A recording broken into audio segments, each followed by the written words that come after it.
Adapun Sang Patah masih kerabat Raja di Campa. Dahulu tatkala itu Sang Raja Campa berputera beberapa orang. 3 orang di antaranya ialah Sang Raja Putra yang kelak menggantikan kedudukan ayahandanya. Lalu adiknya bernama Diyah Cakrawati menikah dengan Syekh Jamaluddin Al-Husain, lalu mereka berputera Ibrahim.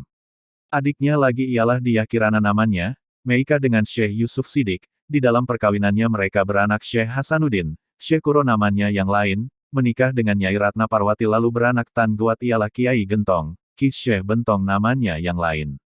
Syekh Bentong menikah dengan Nyai Ratna Sioteyo. Dalam perkawinannya Tan Goat dan Siotetu beranak Nyai Ratna Sio Banci. Nyai Ratna Sio Banci menikah dengan Sang Prabu Brawijaya Kretabumi, beranaklah Sang Patah. Dulu Sang Raja Putra Negara Campa mempunyai anak 2 orang putri, namanya yang pertama ialah Diyah Dwarawati, menikah dengan Sang Prabu Brawijaya Raja di Majapahit, berputera Adipati Pengging, Handayaningrat namanya, menikah dengan adik Arya Damar, lalu berputera 2 orang ialah Ki Ageng Kebo Kanigara Hyang Shiwagamani dan Ki Ageng Kebo Kenongo Bupati Pangging memeluk agama Islam berguru kepada Syekh Lemah Abang. Kemudian Ki Ageng Kebo Kenongo beranak 1 Ki Jaka Tingkir, ialah Hadiwijaya namanya yang lain, menjadi raja di Pajang. Adik Diyah Dwarawati, ialah Diyah Candrawulan namanya, menikah dengan Ibrahim Samarakan, Jainal Al-Akbar namanya yang lain, disebut Syekh Jatiswara, maka beranaklah 2 orang laki-laki satu persatunya ialah Ali Al-Mustada dan Ali Rahmatullah, ialah susuhunan Ampel namanya yang lain. Ali Al-Mustada beranak Sayyid Ishak. Sayyid Ishak berputera susuhunan Giri namanya. Kita tunda sejenak yang diriwayatkan, diganti dengan riwayat yang lain. Ketahuilah makam-makam yang ada di puncak Gunung Sembung satu persatunya ialah, yang ada di dalam gedung, Nyai Gedeng Tepasan, ialah Nyai Mas Tepasari namanya yang lain, yaitu istri Sunan Jati, yang berputera Nyai Mas Ratu Ayu dan adiknya, ialah Pangeran Pasarean. Sebelah timur makam Nyai Tepasari ialah susuhunan Jati.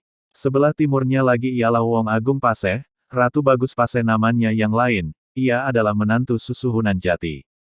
Ratu Bagus Paseh ialah panjang nama gelarnya, ialah Maulana Fadilah Khan Al-Paseh Ibnu Maulana Makdar Ibrahim Al-Gujarat, ia menjadi Panglima Angkatan Bersenjata Kerajaan Demak.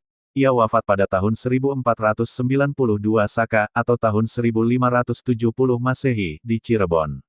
Sebelah timur makam Fadilah adalah makam Nyai Mas Hajah Saripah Mudaim Ibunda Susuhunan Jati. Akhirnya sebelah timur makam Nyai Hajah Saripah Mudaim ialah Nyai Gedeng Sembung, Nyai Gedeng Sampang namanya yang lain, disebut Nyai Gedeng Kancingan. Itu semua 5 makam ada di dalam gedung Lemah Duwur, atau Siti Inggil. Di sebelah bawah 5 makam tadi, dari barat ke timur, satu persatunya ialah, makam Nyai Ratu Wanawati Raras ialah Nyai Ratu Nawati Raras namanya yang lain, istri Pangeran Dipati Cirebon Suwarga. Dahulunya Nyai Ratu Wanawati Raras putri Ki Fadilah dengan istri Nyai Ratu Raja Wulung Ayu, disebut Ratu Raja Awung Arah namanya yang lain. Sebelah timurnya lagi ialah makam Pangeran Suwarga, ialah Dipati Cirebon I namanya yang lain, disebut Pangeran Dipati Ratu, ialah Pangeran Sindang Kempeng sesebutannya yang lain. Kemudian sebelah timur makam Dipati Suwarga ialah makam Pangeran Jayakelana Putra Susuhun Jati dari istri Nyai Saripah Baghdad yang makamnya ada di Mundu dengan makam anaknya, ialah Pangeran Gung Anom, yang disebut Pangeran Sedang Lautan. Sebelah timurnya lagi ialah makam Pangeran Pasarean ialah Pangeran Muhammad Arifin namanya yang lain.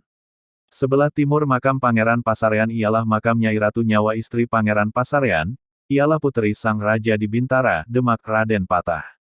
Sebelah timur makam ini adalah makam Nyai Ratu Ayu ialah Nyai Ratu Raja Wulung Ayu, disebut Ratu Raja Awung Arah namanya yang lain, istri Ratu Bagus Paseh ialah Fadilah. Sebelah timur Ratu Ayu ialah makam-makam Nyai Ratu Agung, lalu Pangeran Pekik, lalu Raja Agung, kemudian Pangeran Adipati Sindang Lemper dari Demak. Sebelah selatan makam Pangeran Pasarean ialah sebanyak 3 buah, mereka ini adalah makam anak-anaknya Pangeran Pasarean yang wafat tatkala masih bayi. Itu sudah 18 buah banyaknya makam di dalam gedung. Selanjutnya makam-makam yang di luar gedung, tetapi masih di dalam tembok keliling ialah sebelah barat makam Pangeran Pajabugan, lalu Arya Menger, lalu Ratu Petis ialah putri Cina istri Susuhunan Jati. Sebelah utara ialah Pangeran Cakrabuana, Kiku Cirebon II. Makam-makam yang terletak sebelah selatan gedung, dari barat ke timur, satu persatunya ialah makam Pangeran Wirasuta, lalu Panembahan Ratu, lalu Ratu Gelampok, ialah Nyai Lampok Angroro namanya yang lain, disebut Nyai Mas Ratu Pajang istri Panembahan Ratu. Sebelah timur makam ini ialah makam Pangeran Suranagara ialah Pangeran Waruju namanya yang lain, lalu di Pati Keling. Sebelah timurnya lagi ialah Pangeran Manis, lalu Pangeran Jipang anak Pangeran Sindang Lemper. Lalu sebelah timurnya lagi ialah makam istri Pangeran Manis, lalu istri Pangeran Jipang, lalu Raden Pandan, Raden Sepat, Pangeran Kagok, Pangeran Maghrib, dan Pangeran Sedang Garuda.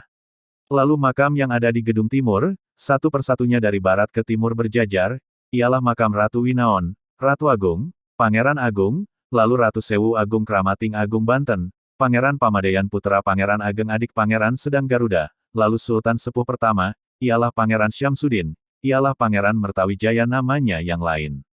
Sebelah timurnya lagi ialah istri Sultan Sepuh I. Makam-makam yang sebelah utara Gedung Timur, ialah yang ada di pinggir, antaranya dari barat ke timur ialah makam Ki Gedeng Sembung, lalu Pangeran Tuban, lalu Pangeran Sendang, sebelah timurnya lagi Pangeran Pangayunan. Ini semua makam-makam keturunan dan kerabat susuhunan Jati. Sedangkan Pangeran Charbon Putra Pangeran Cakrabuana dimakamkan di Desa Cirebon Girang. Dahulu makam yang di puncak Bukit Amparan Jati ialah makam Syekh Datuk Hafi, Ki Ageng Panganjang, Nyai Mas Rara Jatiningsih, Ki Ageng Kedokan, dan Syekh Kuro, guru agama Islam. Di bawahnya lagi adalah makam orang-orang Cina, yaitu para pengiring puteri Cina, ialah Ong Tin Nio, yang sudah memeluk Islam dan banyak lagi kerabat dan keturunan Sunan Cirebon dimakamkan di sini. Adapun makam-makam yang di dalam tembok keliling Masjid Agung Banten, ialah makam Sultan Banten dengan seluruh makam keturunannya. Satu persatunya ialah Sultan Abdul Fadil Abdul Patah ialah Sultan Ageng Tirtayasa namanya yang lain, lalu Nyai Mas Ratu Purnamasidi ialah istri Sultan Hasanuddin, lalu makam Sultan Banten I, yaitu Pangeran Sebakingkin dengan gelar Sultan Hasanuddin, lalu makam Sultan Abdul Patah dengan istrinya, lalu makam Sultan Abdul Najar Abdul Hahar ialah Sultan Haji namanya yang lain. Diriwayatkan, sesudah Kebupatian Galuh dan Talaga di bawah kekuasaan Cirebon, kemudian mereka diislamkan oleh susuhunan Jati Cirebon, ialah pada tanggal 12 Paroterang Margasira masa tahun 1452 Saka, atau tahun 1530 Masehi. Susuhunan Jati mengadakan pertemuan tatap muka, atau rapat koordinasi, dengan para Ki Ageng di Masjid Agung Cirebon, Sang Cipta Rasa namanya, semuanya hadir di situ para pembesar kerajaan, pimpinan wilayah Mandala dan desa, para waliullah Pulau Jawa, atau para wali sanga, para senapati, para Ki Ageng desa-desa wilayah, Sultan Demak, para Bupati Banten, Sunda Kalapa, Sumedang, Kuningan, Galuh, Talaga, Pasir Luhur dan raja-raja wilayah yang ada di Parahyangan Selatan. Adapun yang menjadi pokok pembicaraan dalam musyawarah ini ialah bagaimana cara dan langkah kebijakannya setelah agama Islam sudah merata di seluruh kawasan Jawa Barat. Dan kemungkinan-kemungkinannya untuk mengadakan persahabatan dengan negara-negara Mesir, Arab, Parsi, Syam, Gujarat, Campa, Cina, raja-raja seluruh wilayah Nusantara. Kemudian Pakuan Pajajaran yang belum mau mengikuti politik kerajaan Cirebon dan lain-lainnya yang menyangkut perkembangan di Cirebon, Demak, dan kebupatian di seluruh wilayah Jawa, lalu pemilihan para pemimpin atau penghulu desa, ratu wilayah dengan usaha-usaha pembinaannya. Di dalam musyawarah itu, Sunan Jati memberikan kepercayaan kepada Pangeran Santri, sebab baru saja menjadi Bupati Sumedang. Pangeran Santri mulanya mendapat warisan daerah Sumedang Larang dari kerabat istrinis, ialah Nyai Pucuk Umum Sumedang. Pertemuan silaturahmi ini dilaksanakan selama 3 hari. Tatkala itu, yang hadir dalam pertemuan itu, antara lain, masing-masing, yaitu Raden Trenggono ialah Sulan Demak III, dengan nama gelarnya ialah Sultan Ahmad Abdul Arifin, lalu Sunan Kalijaga, Sunan Muria, Sunan Derajat, Maulana Abdurrahim ialah Syekh Duyuskani adalah adiaksa Kerajaan Cirebon, Ki Syekh Bentong, Syekh Majagung, Pangeran Santri, Pangeran Muhammad Palakaran ialah Palakaraning Dalang, oleh sebab itu disebut Pangeran Palakaran.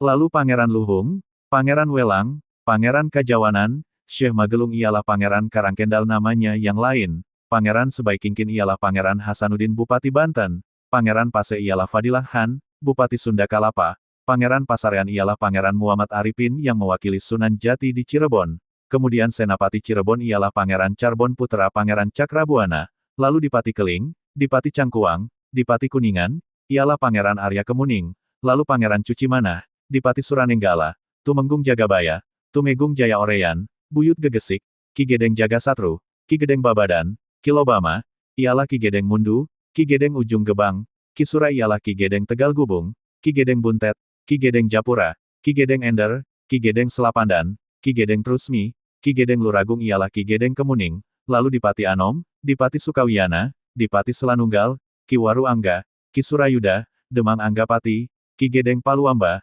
Raden Sepat, Pangeran Raja Laut, Ki Gedeng Sembung, Pangeran Makdum, lalu para Bayangkara Sunan Cirebon ialah Ki Bawuk, Ki Lodaya, Ki Loreng, Ki Torek, lalu para penjaga batas kota Cirebon ialah Pangeran Jagasatru, Ki Gedeng Tedeng, Ki Anggaraksa, Ki Buyut Keramat, lalu para penjaga di luar ibu kota Cirebon ialah Ki Gedeng Tameng, Ki Gedeng Jagapura, Ki Buyut Kalijaga, Ki Gedeng Sampiran.